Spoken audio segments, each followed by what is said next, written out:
बिस्मिल्लाहिर्रहमानिर्रहीम। अस्सलामुअलैकुम। तमाम देखने सुनने वाले अज़ीज़ दोस्त अहबाब को आज फिर एक नए व्लॉग में तमाम अपने देखने सुनने वालों को खुश आमदीद कहता हूँ। मैं हूँ आपका दोस्त, आपका भाई जिस्मदीन गुजर, और आप देख रहे हैं जिस्मदीन विलेज व्लॉग यूट्यूब चैनल। और दोस्तों, हमेशा की तरह आज फिर एक नए फल के बारे में आपको बताने जा रहा हूँ, जिसे हम मकामी ज़बान में सुमड़ू कहते हैं। और आज इस पे बात करते हैं। सुमड़ू क्या है? जो दोस्त जानते हैं इसके बारे में वो तो है जानते होंगे, अगर जो दोस्त नहीं जानते उन्हें बताते चलें।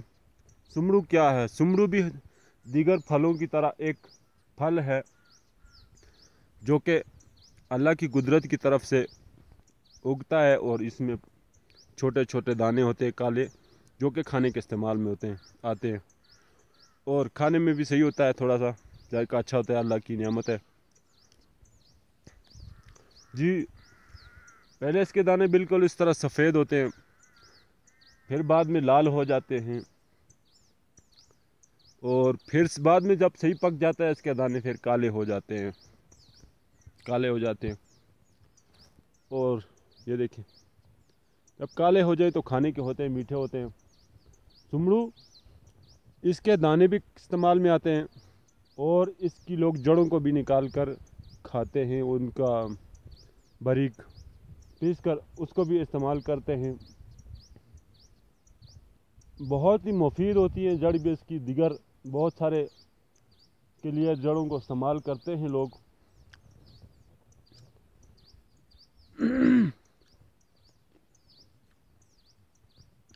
और फल भी इसमें इसी सीज़न में लगता है, जून जुलाई में पकता है।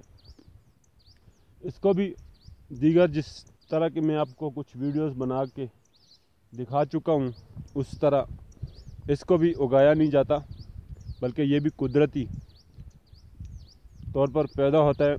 खेतों में भी होता है और जंगल में भी। और मज़े की बात यह है कि कुदरती इसका कोई बाग नहीं होता, और ना ही इसको उगाया जाता है, ना ही इसको भी बीज के ज़रिए दूसरी जगह उगाया जाता है, बल्कि अल्लाह की कुदरती ये कुछ फल होते हैं जंगल में, जिन पर मैंने कुछ वीडियो की, आज भी कर रहा हूँ ये सुमड़ू के बारे में। और खाने में थोड़ा सा खट्टा सा होता है, मगर सही पक जाए तो इसका भी जायका अच्छा होता है, बहुत ही मज़ेदार। आइए थोड़ा सा आपको दिखाते हैं ये सुमड़ू के दाने।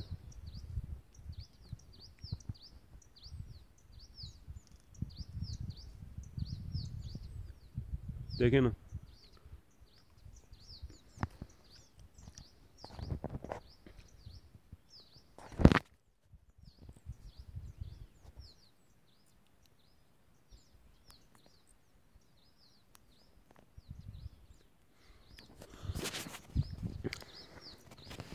जायका इसका भी काफ़ी अच्छा होता है। सुमड़ू बहुत ही मज़ेदार, और अल्लाह की नियामत है ये दी हुई। हम जितना भी अपने रब कायनात की ज़ात का शुक्र अदा करें, यकीनन इतना ही कम होगा। मालिक ने हमारे लिए पता नहीं कौन कौन सी नियामतें पैदा की हैं। हम इंसान हैं जो नाशुक्र हैं, उसकी ज़ात का शुक्र नहीं अदा करते, फिर भी उसकी फरमानबरदारी नहीं करते। कभी इन फलों ने नहीं कहा कि हम नहीं पकते, या उसने हमें इस सीज़न पे पकने तैयार नहीं किया होंगे। ये उसी की कुदरत से तैयार होते हैं। हमें उस अपनी रब की कायनात की ज़ात का शुक्र अदा करना चाहिए हर हालात में। हमारे लिए पता नहीं कौन कौन सी नियामतें उसने दुनिया पर पैदा की हैं इंसान के लिए, और कितने अच्छे अच्छे जायकेदार फल, इसके अलावा भी बहुत सारे कितने सारे फल और ये पैदा किए हैं। उसकी ज़ात का हमें हर हाल में शुक्र अदा करना चाहिए। उम्मीद करता हूँ आप दोस्तों को आज का व्लॉग भी अच्छा लगा होगा। अगर आज की वीडियो भी अच्छी लगी हो